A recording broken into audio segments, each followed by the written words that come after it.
এখানে প্রত্যেকটা মানুষের সাথে সম্পর্কে কেউ আমার চাচাতো ভাই, কেউ আমার চাচা, কেউ আমার জ্যাঠা, কেউ আমার দাদা, এর বাইরে তো কোনো সম্পর্ক নাই আছে। আপনারা রসুলপুর বাজারে, গোপালনগর স্কুল, খেলার মাঠ, এই রাস্তাঘাট, এগুলোর সংযোগ আমার বাড়ি পর্যন্ত গেছে। তো আপনারা তো হাদি ভাই কিছুদিন আগে নৃশংসভাবে ভারতীয় আগ্রাসন বিরোধিতার কারণে ওনাকে হত্যা করা হয় নির্মম ভাবে।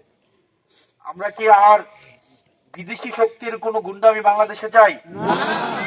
আমরা কি চাই যে বিদেশি কোন শক্তি বাংলাদেশের ক্ষমতা কে আসবে না আসবে সেটা নির্ধারণ করে দেখ?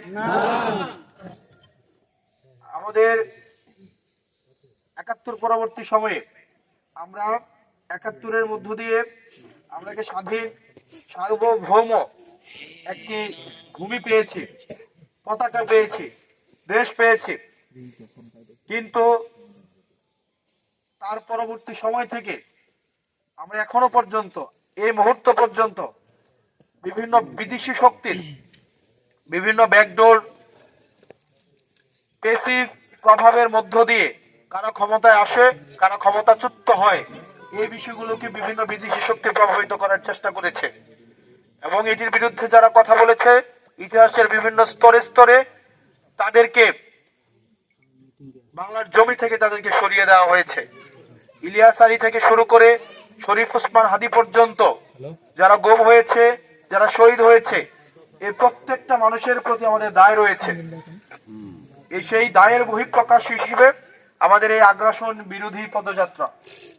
এই আগ্রাসন বিরোধী পদযাত্রার আজকে আমাদের আপনাদের ইউনিয়নে এসেছি, আপনাদেরকে একটা কাজ দিতে আসছি।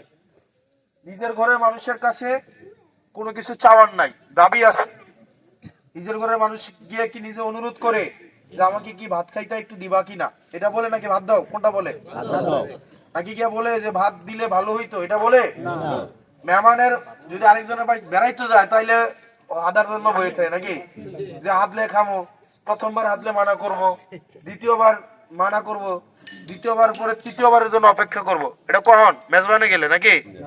আমি আপনাদের বাড়িতে মেহমান নাকি নিজের বাড়িতে আইছি?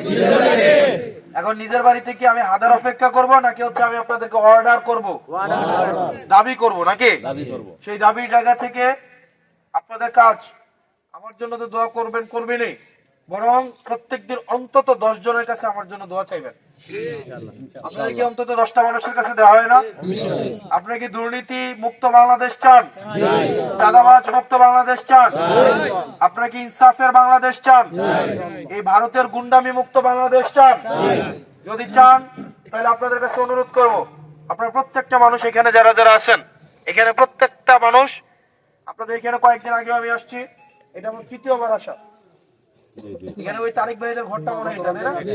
ভাইয়ের সাথে আমার সম্পর্ক এটা আজকের না, একদম ইউনিভার্সিটির একদম শুরু থেকে আজকে পর্যন্ত আমার কেরিয়ার, আমার হচ্ছে রাজনীতি বা সবকিছুতে এই ভাইয়ের পরামর্শ আমি নেই। ভাইয়ের সাথে আমার একটা হৃদ্যতাপূর্ণ সম্পর্ক আছে সবকিছুতেই। তো আপনারা প্রত্যেকে আমাকে একটা কমিটমেন্ট দেন, আমি তো আপনাদের ছেলে নাকি? যদি ঘরের ছেলে একটা কাজ শুরু করে ঘরের মানুষ কি হাজার অপেক্ষা করে নাকি তাকে আগাই দেওয়ার জন্য সে নিজে আবার কাজ শুরু করে? এখন আমি কি আপনাদের কাছে দোয়া চাবো নাকি আমার পক্ষ হয়ে আপনারা মানুষের কাছে দোয়া চাবেন? চাইবেন না আপনারা? আপনারা যদি আমার জন্য দোয়া না চান কার জন্য চাইবেন কোন?